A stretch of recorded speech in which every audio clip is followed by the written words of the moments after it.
குக்கிங்க்கு தேவையான ஒரு விஷயம் தான் பார்க்க போறோம். என்ன அப்படின்னா பிரியாணி மசாலா தான்.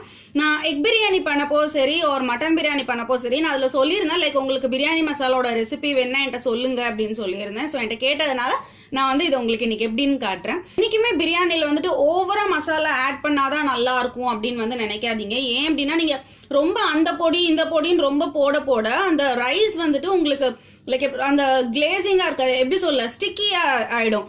மசாலா ஜாஸ்தி ஆச்சுன்னா ஒண்ணுக்கு ஒண்ணு ஒட்ட ஆரம்பிச்சிடும் ரைஸ் வந்துட்டு. ஸோ அது வந்து கான்சியஸா இருந்துக்கோங்க, ரொம்ப மசாலா போடாதீங்க. நான் இப்ப பண்ற மசாலா வந்துட்டு நீங்க மட்டன் எடுக்கிறீங்க, 1 kg மட்டன் எடுக்கிறீங்க அப்படின்னா அதுக்கு 2 டேபிள் ஸ்பூன் ஆட் பண்ணுங்க. 1 kg சிக்கன் எடுக்கிறீங்க அப்படின்னா 1.5 டேபிள் ஸ்பூன் ஆட் பண்ணுங்க. வெஜ் பிரியாணி, எக் பிரியாணி, குஸ்கா அந்த மாதிரி எல்லாம் ஒரு ஃபிஷ் பிரியாணி அந்த மாதிரி எல்லாம் எடுக்கிறீங்க அப்படின்னா இது வந்து ஒரு டேபிள் ஸ்பூனுக்கு கொஞ்சம் கம்மியா எடுத்துக்கோங்க. ஒரு 3/4 டேபிள் ஸ்பூன் எடுத்தா போதும். ஏன்னா அதுல வந்து நம்ம கறி எதுவும் போட போறது இல்லை பாத்தீங்களா. ஸோ நீங்க நான்வெஜ் ஆட் பண்றதா கொஞ்சம் எக்ஸ்ட்ராவா எடுத்துக்கணும். அதுவும் மட்டன்னா இன்னும் கொஞ்சம் எக்ஸ்ட்ரா, அந்த மாதிரி தான் இது. அண்ட் ஃபிஷ் பிரியாணி நீங்க பண்ண போறீங்கன்னா அதுக்கு என்ன பண்ணணுங்கிறத நான் ஃபைனலா உங்கள்கிட்ட வந்து சொல்றேன். நம்ம லைக் பிரியாணி மசாலா எப்படி பண்றதுன்னு சொல்லிட்டு பாத்துடலாம். Let's get started with the recipe.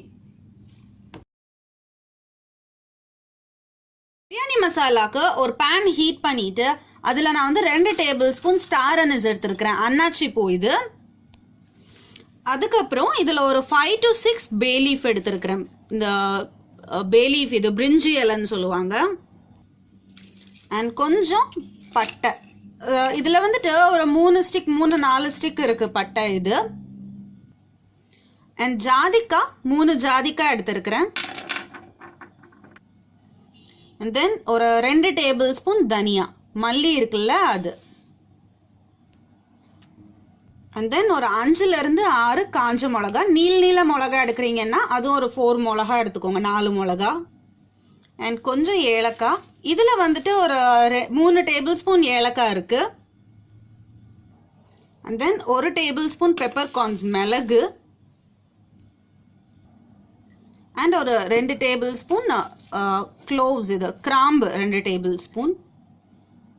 Ingredients and குவான்டிட்டியும் இதுதான். இதை நீங்க ட்ரை ரோஸ்ட் பண்ணிட்டு, அதாவது கொஞ்சம் ஒரு மீடியம் ஃப்ளேம்ல வந்து லைட்டா வறுத்துக்கோங்க, கருகாத மாதிரி வறுத்துக்கோங்க. வறுத்துட்டு அதுக்கப்புறம் நீங்க ஒரு மிக்ஸி ஜார்ல போட்டு ஃபுல்லா பவுடர் பண்ணிடலாம். நான் வந்துட்டு இன்னைக்கு இதை இப்போ வந்து உங்களுக்கு பவுடர் பண்ணி காட்டல. ஏன் அப்படின்னா நான் ஆல்ரெடி ஊர்ல இருந்து எடுத்துட்டு வந்த பிரியாணி மசாலா என்கிட்ட அப்படிதான் இருக்குது. அதனால நான் வந்துட்டு உங்களுக்கு இப்போ குவான்டிட்டி காட்டுறேன். ஸோ இதை நீங்க வந்து ட்ரை ரோஸ்ட் பண்ணிக்கோங்க. ட்ரை ரோஸ்ட்னா என்ன, லேசா வறுத்துக்கோங்க. வறுத்துட்டு நீங்க பவுடர் பண்ணிடலாம். ஸோ அவ்வளவுதான் பிரியாணி மசாலா. ட்ரை ரோஸ்ட் பண்ணிட்டு ஜார்ல கிரைண்ட் பண்ணதுக்கு அப்புறம், பவுடர் பண்ணதுக்கு அப்புறம் இப்படிதான் இருக்கும் பிரியாணி மசாலாவோட கலர் அண்ட் டெக்ஸ்டர். நீங்க பாத்தீங்கன்னா தெரியும், நல்லா ஃபைன் பவுடர், சாஃப்டா இருக்கு இல்லையா. ஸோ இந்த மாதிரி நீங்க கிரைண்ட் பண்ணிக்கோங்க.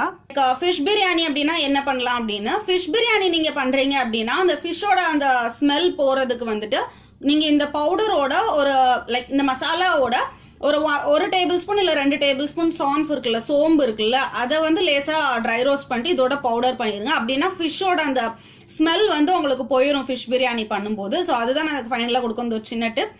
ஸோ கண்டிப்பா ட்ரை பண்ணி பாருங்க. அண்ட் எனக்கு இதுல பிரியாணி, இந்த மசாலால பிரியாணி பண்ணா எனக்கு பிரியாணி ரொம்பவே நல்லா வருது. அதான் நான் உங்களுக்கு வந்து ஷேர் பண்ணேன். இல்ல உங்களுக்கு இதுல எதுவும் கட் பண்ணணும் இல்ல எதுவும் ஆட் பண்ணணும்னா அது நீங்க பாத்துக்கோங்க, இட்ஸ் அப் டு யூ.